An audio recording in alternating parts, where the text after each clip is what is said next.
I failed. My goal was to break my PR before I went traveling, and I didn't do that. I got 14 seconds away, but I didn't break it. But you know what? That's okay. That's good.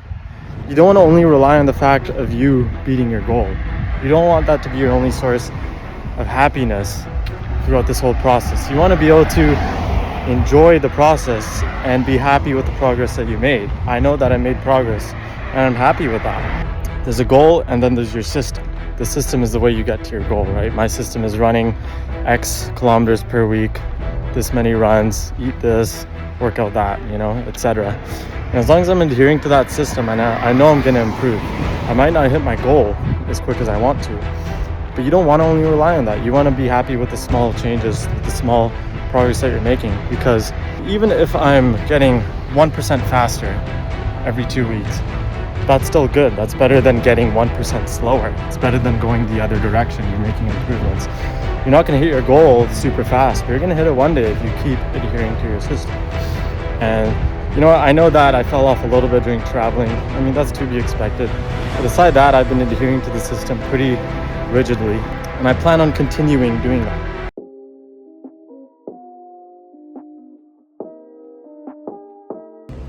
Okay guys, we're in Spain. We're up at 8 in the morning, which is pretty good, and I'm gonna go for my first run here. So, first run in Barcelona. It's actually our last day here, but I managed to squeeze in a run. So, well, not yet, but I'm about to. So we'll see how it goes. It's pretty hot, so it might slightly be a little bit harder, but it's not too bad. All right, so we're done the run. It actually felt kind of hard, but I also have to worry about crossing intersections. I don't really know any proper route around here, so it's kind of probably thrown off my focus a little bit. But nonetheless, we got it done. It was pretty good. I don't really know what else much to say. Pretty nice day here as usual.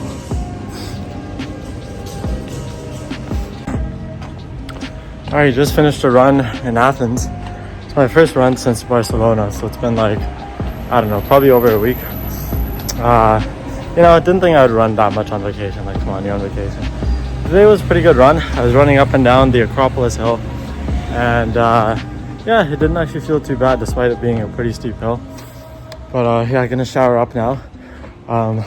Also, running in the heat is always usually harder, but it didn't feel too bad. But running in the morning here, it's like, I don't know, maybe like low to mid 20s. But then once it's like 3 o'clock, it's like 33, 34. So running at that time would be brutal. And just like that, guys, we are back. We are back from Europe. It was a heck of a trip. It was one heck of a trip. It was amazing. I got up today at 5 in the morning because, a little bit jet lag. So I got up really early, which in a way is good because I can go to the gym before the busy time and get my day started. But yeah, oh man, I only ran there twice in Europe. Obviously no gym. Well, you could still go to the gym. I didn't go to the gym at all. And I lost like 5 pounds, so I'm hoping not too much of that is muscle. But it was funny because in those hot countries, you don't feel like eating as much. Like I just needed to drink water. So I think a lot of it was fat too. It's 11 degrees here, man. It's so cold. It's 11 degrees. And I'm hoping I didn't lose too much cardio strength. But I know that the few runs I went on in Europe, I actually did all right. So I'm hoping it retained. All right, the workout's done. I did my normal run at my normal speed. It was good, I did that. But man, it felt brutal. It was feeling brutal, man. The first half was fine, and the second half, ooh, man. But I'm a little sleep deprived and time zone's screwed up. So I'm sure in a few weeks that it's gonna feel like cake. All right, it is day 2 after my vacation. We're back outside now. Weather's all right. I brought my jacket. I probably didn't need it, but it's here anyway, guys. It's here anyway. So today I'm going to do back and biceps, and then I'm gonna go for a light run because I'm kind of getting back in the swing of things. I don't want to go too hard too quickly, so we're gonna go for a light run, just relax, and hopefully not get too out of breath, because the run is not fun when you're dying the whole time, is it, guys? We know that. All right, boys, we have finished the run. That was probably the best run I've been on throughout this entire series. And it was solely due to the fact that I didn't go hard. Now I know I said in some of my other runs that yeah, it was smooth, it wasn't too hard. Even when I said that, I was going at probably like an 8 to an 8.5 out of 10, which is pretty damn hard. Like, you know, it's just I was in the habit of just going hard every time. This time I was like, you know, slow it down, and it was way more enjoyable. So I'm gonna get out of my delusional self and stop telling myself that going an 8.5 out of 10 is just, it's not too hard. It is hard. That's hard. Like, if you're going on a 10 out of 10, you just passed out. And I felt like I was in a 9.5 for my hard runs. So I'm gonna just take it a little bit easier, man. It's way more enjoyable now. You know, and I think that's the reason why a lot of people don't like running, is because they're just going way too hard. This didn't really even feel like a run. I felt like I was just daydreaming and thinking about different things. And just kind of like lost in my own head in a good way. And yeah, it just felt really good. Current situation. Yesterday was a full rest day. 0 working out, 0 cardio because I was sore as hell. As expected. Took like a month off. 4 weeks off.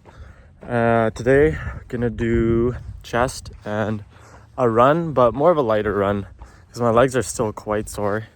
Even though I had to cut my leg day short because my legs just started hurting. I only did 2 sets of squats and my legs are still sore. So another thing I don't think I mentioned to you guys yet is that I'm starting school in 3 days, 4 days, something like that. So the whole protocol is going to change because I don't know exactly how busy I'm going to be, but I'm definitely going to be a lot busier. I'm also working. This is the first time I'm working and doing a full course load at the same time. And it's a master's this time, not a bachelor's.